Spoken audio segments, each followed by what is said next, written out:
এই শিবরাত্রিকে কেন্দ্র করে 108 শিব মন্দিরের পেছনের মাঠে বসে মেলা।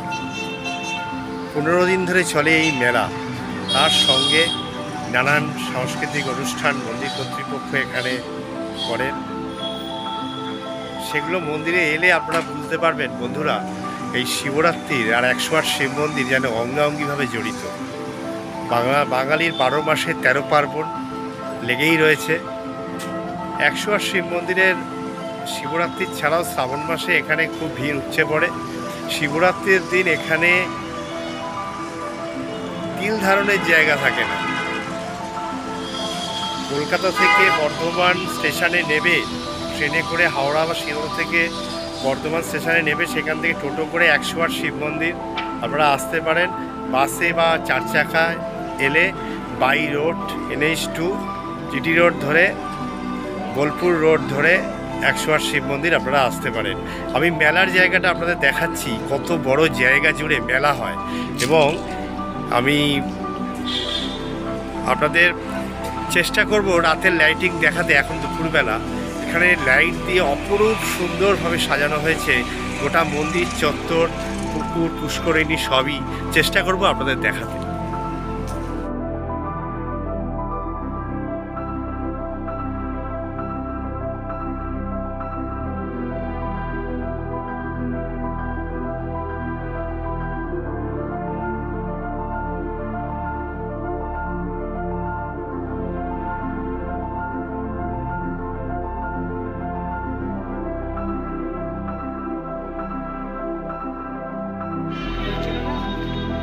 টেবিল পাপড়ে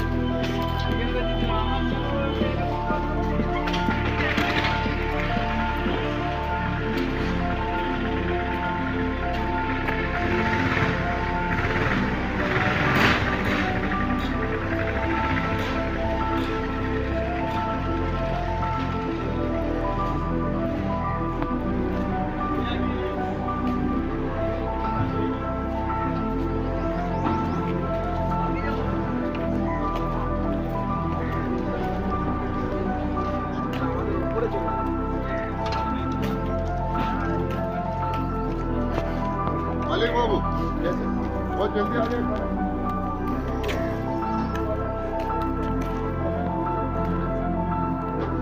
মেলা প্রাঙ্গণ সেজে উঠছে, একটু সময় লাগবে,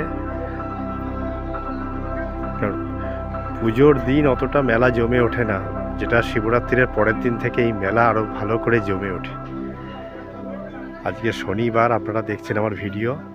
বৃহস্পতিবার তার আগের দিন অর্থাৎ বুধবার শিবরাত্রির হয়ে গেছে।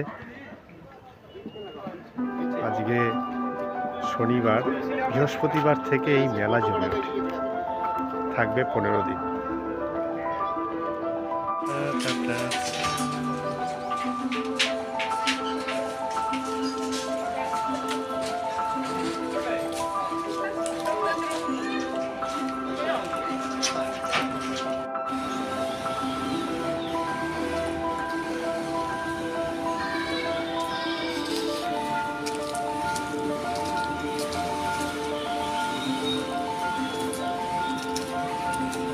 এখন বসন্তকাল চলে এসেছে, আর এই বসন্তকাল এখন পাতা ঝরার সময়। পাতা ঝরে পড়ছে সমস্ত মন্দির প্রাঙ্গণে, দেখুন পাতা ঝরে পড়ে রয়েছে, কত ঝরা পাতা। আম গাছ, এখানে আম, কাঁঠাল, বেল, অশ্বত্থ, বিভিন্ন রকম ফল এবং ফুলের গাছ রয়েছে।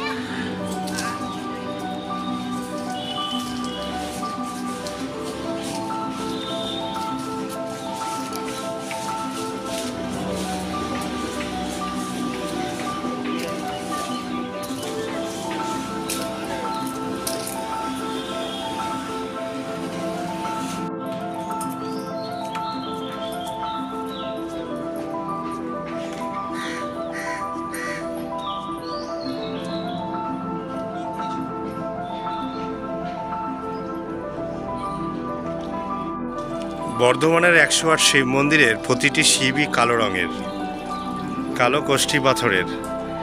কালনার 108 শিব মন্দির যেমন সাদা শিব এবং কালো শিব উভয় শিব দেখতে পাওয়া যায়, বর্ধমানের মহারাজ কাল 108 শিব মন্দির তৈরি করেছিলেন মূলত রানীর রাজকুমারীর স্বপ্নাদেশে এই মন্দির তৈরি হয়েছিল। তাই কালনার 108 শিব মন্দির এবং বর্ধমানের 108 শিব মন্দির একই সাথে তৈরি হয়, কিন্তু এখানকার শিবলিঙ্গগুলো সবটাই কালো, কিন্তু কালনার শিবলিঙ্গগুলো সাদা এবং কালো দুটোই আছে।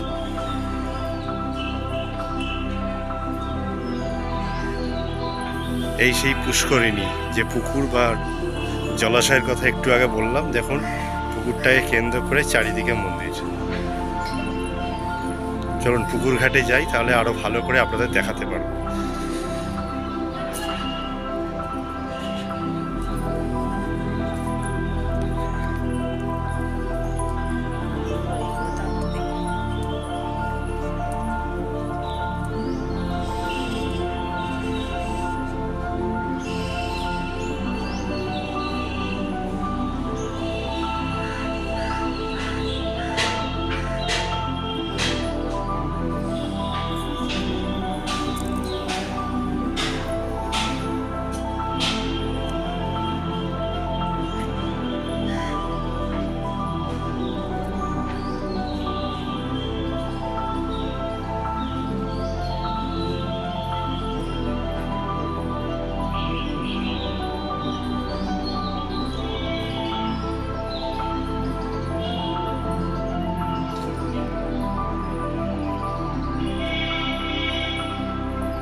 এটা হচ্ছে মা অন্নপূর্ণার মন্দির।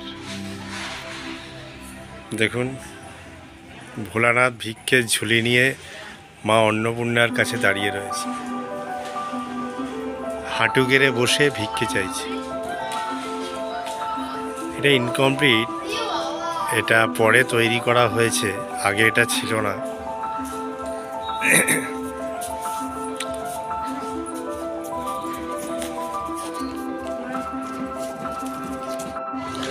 বন্ধুরা, এটা হচ্ছে মহাযজ্ঞের জায়গা। শিবরাত্রির দিন এখানেই যজ্ঞ হয়, সারাদিন ধরে পূজা অর্চনা চলে, মহাযজ্ঞ হয় এবং বিভিন্ন গেস্ট বা ভিআইপিরা এই যে চেয়ারগুলো দেখছেন সাইডে, এই চেয়ারগুলোতে তারা মানে এখানে ভক্তদের এবং ভিআইপি গেস্টদের এখানে বসতে দেওয়া হয়। তবে শিবরাত্রির দিন এতটাই ভিড় হয় যে সব মানুষ এখানে ঢুকতে পারে না, ভক্তরা ঢুকতে পারে না, তার জন্য বাইরে ব্যারিকেড করে দেওয়া হয় আলাদা করে।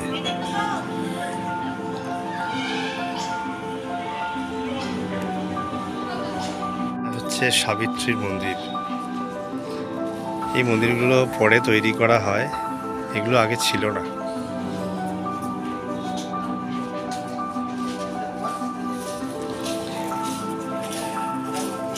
এটা পার্বতী মাতার মন্দির।